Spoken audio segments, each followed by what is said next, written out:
बिस्मिल्लाहिर्रहमानिर्रहीम। अस्सलाम वालेकुम। इस वीडियो में हम ये अंडरस्टैंड करेंगे कि एक एम्प्लॉय को जब एक ऑर्गेनाइजेशन हायर करती है तो वो कौन कौन से कागजात और कौन कौन से रिकॉर्ड्स वो मेंटेन कर सकती है। कागजात का वर्ड वैसे मैंने यूज़ कर लिया, अब तो ज़्यादातर चीज़ें डिजिटल होती हैं। तो आइए देखते हैं कि कौन कौन सी चीज़ें आपको अपने रिकॉर्ड में मेंटेन करनी पड़ती हैं किसी एक बंदे को अपनी ऑर्गेनाइजेशन में दाखिल करने के लिए या उससे काम कराने के लिए।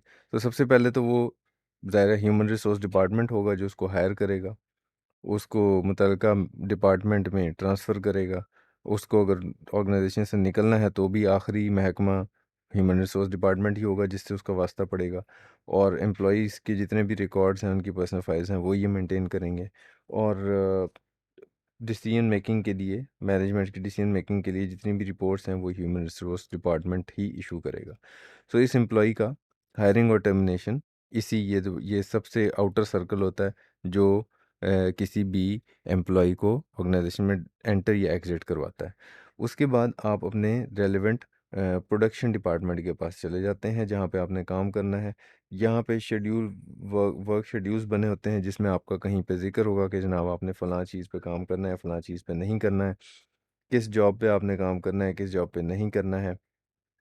और monitor job for timely delivery. और यही डिपार्टमेंट जो है ये अ, आपके काम को मॉनिटर करेगा ताकि टाइमली प्रोडक्ट डिलीवर हो सके। तो इसका मतलब ये सारे रिकॉर्ड्स इस एक एम्प्लॉय से मुतल्लिका ऑर्गेनाइजेशन के प्रोडक्शन डिपार्टमेंट के पास होंगे। The third will be the time keeping department जो ये मेंटेन कर रहा होगा कि आप कितने बजे दफ्तर आते हैं, आप कितने बजे दफ्तर से जाते हैं, आप कितना टाइम फैक्ट्री में स्पेंड करते हैं। आपके टाइम कीपिंग के डिफरेंट मेथड हो सकते हैं। डेली टाइम शीट्स बन सकती हैं आपके लिए, वीकली टाइम शीट्स बनाई जा सकती हैं, जॉब कार्ड्स मेंटेन किए जा सकते हैं ऑर्गेनाइजेशन में, पीस वर्क और operation card units produce accepted and rejected. यानी कि अगर piece work method of remuneration follow किया जाता है तो ये रिकॉर्ड आपका मेंटेन किया जाएगा कि आपने कितने यूनिट्स बनाए, कितने डिफेक्टिव थे, कितने सही थे, वगैरह वगैरह। सो टाइम कीपिंग डिपार्टमेंट भी आपसे मुतलिक कुछ इंफॉर्मेशन मेंटेन कर रहा होगा अपने पास। आखिर में अकाउंटेंट्स आ जाते हैं।